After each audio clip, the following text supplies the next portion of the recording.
This lesson is on solutions, and if you'll see here in the information that's typed, earlier we talked about solutions being homogeneous mixtures. And if you'll recall, a homogeneous mixture is something that is combined physically, but whenever you mix it together, it looks uniform throughout. They're not individual pieces that you can see.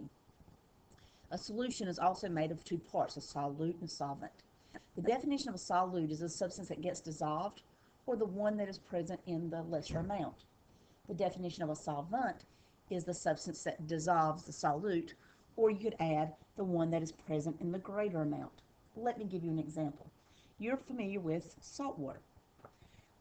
If you take salt, dissolve it in water, the salt is the one present in the lesser amount. It is the one that gets dissolved by the water. So salt is your solute. Water, on the other hand, is present in the greater amount. The water is the substance that dissolves the solute. Therefore, water is the solvent. We're also going to be talking about solubility. Solubility is the measure of the amount of solute that can be dissolved in a solvent at a certain temperature. All right? So, in other words, you can take salt and it dissolves a little bit better in hot water than it does in cold water. Sugar, for example, dissolves a lot better in hot water than it does in cold water. Moving on to the next screen, we're going to look at the factors that improve solubility. So if these are the factors that improve solubility, then the opposite would be the factors that lessen solubility.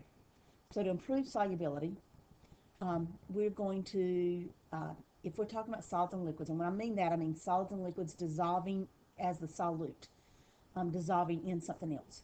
So if you are doing solids and liquids as a solute, if you want to make it dissolve better, then you could heat it, which is increasing the temperature. If you increase the temperature, the particles are moving faster.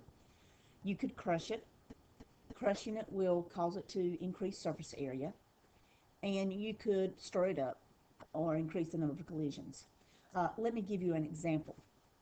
Let's suppose we have cold tea. You're at a restaurant and you're trying to dissolve sugar. Okay? So the tea is your solvent and sugar is your solute. All right? In this case, if you've probably been at a restaurant before and you have that cold tea and you try to dissolve sugar in it and you put sugar to make it sweeter. If it's unsweetened tea, you put sugar in it to make it sweeter, and the sugar basically sweetens a little bit, but then it basically settles to the bottom. That's because the solubility of that sugar is better when it's warm. So if you were to use the same amount of sugar in hot tea or warm tea, let's say just after you've brewed it, then it's going to dissolve much better and your tea will be sweeter. You could also increase the surface area. For example, if you were to have let's say you have a sugar cube. I'm not a very good drawer, so be patient with me. Or you have granular sugar. Now, I know this doesn't look like it, but this is supposed to be in the same shape as that cube. So, in other words, we have the same amount of sugar, have same mass of sugar. Which one is going to dissolve faster? Well, it's going to be this one. This one will dissolve faster because it has more surface area. There are more places that water can contact the sugar molecules, therefore it will dissolve faster. And on the collisions, of course, stirring it up is going to allow the water molecules and the sugar molecules, or whatever your solute is, to collide more, hit more. Therefore, the solute will come in contact with the solvent more often. So you'll have that dissolve more there.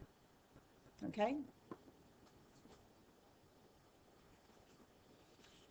Now let's move on to gases. If gases are your solute, then it's a lot different. Because if gases are your solute, what's going to happen is you're going to either decrease the temperature to make it dissolve better or to increase the pressure to make it dissolve better. I can give you a good example. Let's suppose you have a soft drink, right? So soft drinks would be example.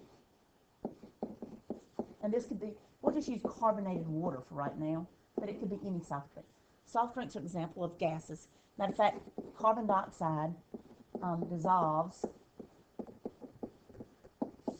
into the solvent. And your solvent could be like the liquid layer of your Coke or water if you were doing carbonated water, something like that. Carbon dioxide is a gas. Now, in order to make that gas dissolve, it will dissolve better if you lower the temperature. I'll give you a good example. Have you ever had a flat soft drink or a hot soft drink? Usually a hot draw soft drink doesn't have as much gas dissolved, so when you drink it, it doesn't fizz, it doesn't bubble as well. But a cold soft drink, a lot of carbon dioxide is dissolved, so it will fizz, it will bubble, it has more of that carbonation that we long for when we drink a soft drink. Likewise, in a soft drink, if you've ever opened a soft drink, you'll get that little psst sound when you open it, and that is pressure being released. That's because the carbon dioxide stays dissolved in the liquid better if it's under pressure, if you increase the pressure. So when you have a bottled soft drink, as a matter of fact, if you'll notice when you open it and you have that little noise come out when you open it, signifying a release in pressure, if you'll notice, all of a sudden it stops bubbling. And that's because some of the carbon dioxide is coming out of solution because now you've decreased the pressure instead of increasing. So the way to get the solids and liquids dissolve better, heat it, crush it, or stir it.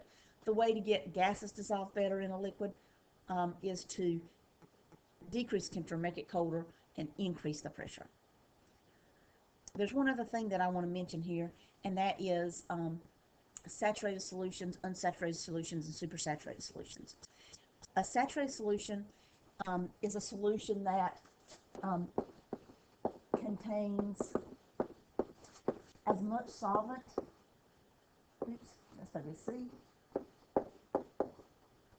solute as possible.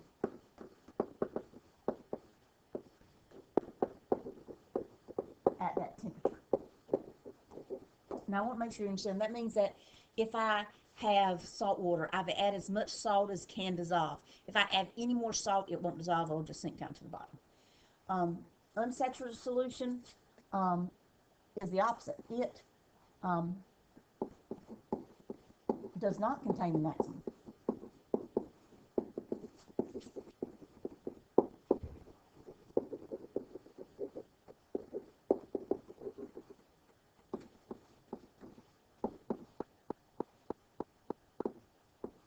It can hold more solid. That would be, again, if I use a salt water example, if I add a little bit of salt and it dissolves, I can add more salt, it still dissolves. If there's still room and I can still add more salt, then it would dissolve. A supersaturated solution means it is holding, the solvent is holding more solute than it is supposed to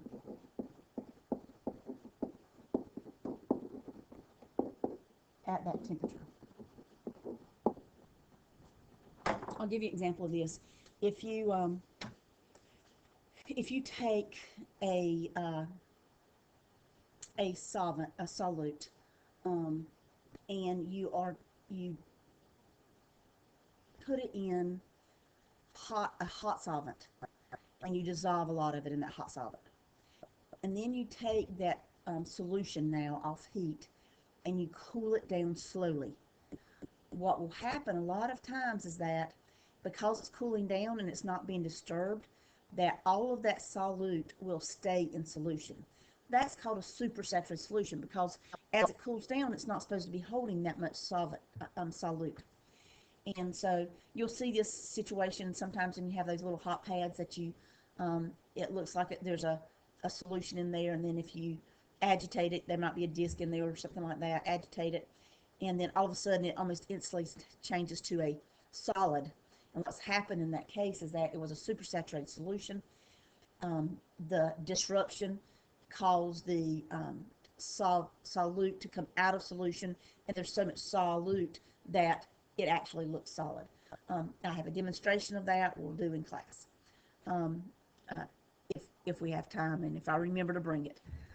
But it happens in a few things, and the key is that it had to be cooled slowly in order for you to get that.